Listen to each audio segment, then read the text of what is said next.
And it doesn't break, and we don't worry. You don't worry at all. Брзиот развој на компјутерската технологија, сателитската навигација и така наречените паметни телефони изминатата деценија им овозможија на научниците да изградат мали и ефтини беспилотни летала кои сега влегуваат во многу сегменти на секојдневниот живот. Филмската индустрија на големо ги користи за снимање од воздух. Историчарите ги користат за истражување на антички руини.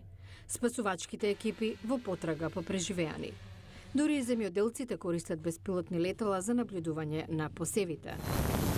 Францускиот предприемач Роман Фаро, кој е син на земјоделец, ја воочил корисноста на беспилотните летала во земјоделството.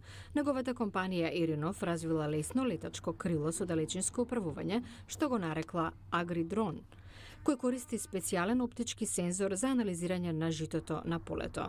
Ова е слична технологија како кај паметните телефони, но со крила. Индустриализацијата на електронските делови за паметни телефони ни овозможува да ги користиме по ниска цена.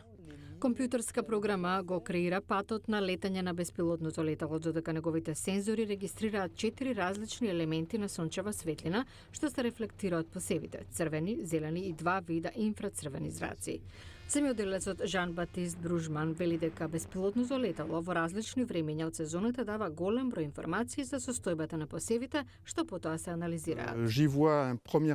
Првата работа на ова летало е да донесе оптимално количество ѓубриво на растението, што зависи од местоположбата и потребите на растението. Пару вели дека агродронот пронашол дека варира количеството на вештачко ѓубриво потребно во различни зони, а тоа сознание може да донесе значителни заштети за земјоделецот и да спречи непотребно загадување на животната средина. Но беспилотните летала штедат и време. За околу 1 минута тие скенираат област од над 3 хектари.